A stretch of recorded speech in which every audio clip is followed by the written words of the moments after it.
play any sort of instrument, you know that practicing outside of a full band rehearsal is crucial for improving your skills. Most people say, practice makes perfect, but I say, practice makes permanent. Whatever you practice will be stuck in your mind and your muscle memory. That's why I have 3 tips for practicing efficiently. 1. Set goals and time limits for yourself. 2. Use the technology that's around you. And 3. Make sure to repeat something 3 times correctly before declaring that you've mastered it.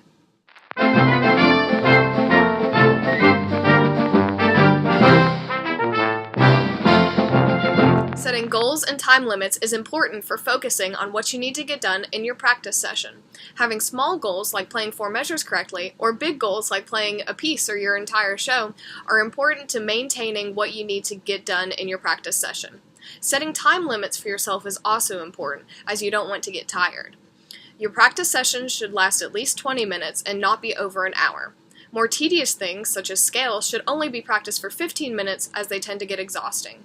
If you get frustrated while you're playing, take a break and come back to it when you've calmed down. Setting goals and time limits for yourself is a good way to maintain your focus during your practice session without exhausting yourself.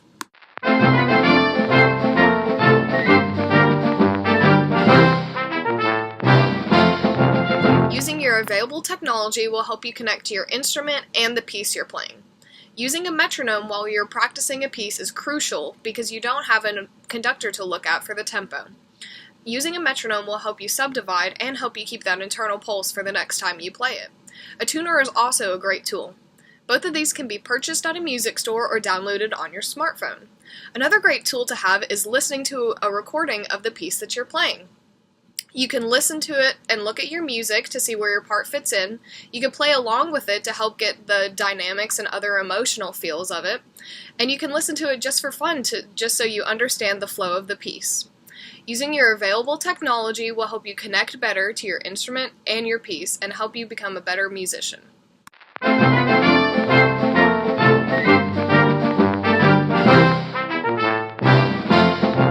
Playing something 3 times correctly before deciding that you have mastered that section will make sure that you know what you're playing. Playing it 3 times will also ensure that you have not played it correctly by chance. The repetition might be annoying, but it helps your mind and your muscles connect to what you are playing. Playing it 3 consecutive times correctly will help you in playing it correctly every single time. Here's how I like to incorporate these tips into my personal practice time. After a quick warm-up, I'll take out my tuner clipped to my stand and tune myself.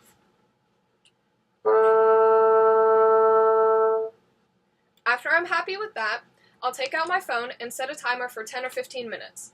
I'll practice my scales, and I have to play each scale 3 times correctly before I move on to a new scale.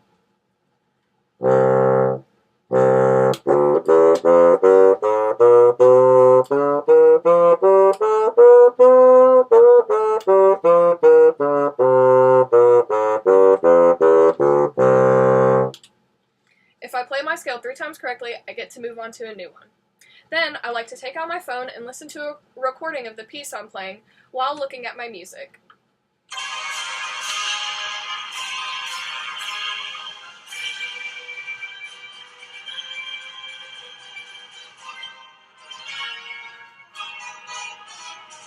I like to look at my music to see where my part fits in. Then, I'll get my metronome out and I'll practice parts of that piece.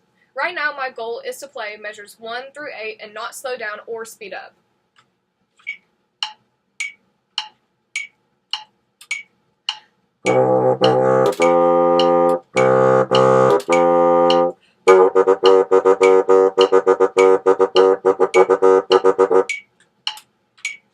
If I notice myself slowing down or speeding up, I'll mark it in my music. I have the 8th note subdivision on my metronome to help me subdivide. I usually set my practice time for my pieces for about 10 minutes each, and if I have more time, I'll come back to them. I hope you will incorporate these tips into your practice session as I did. These tips will help you practice more efficiently and help you grow as a musician. Thanks for watching, and remember, practice makes permanent.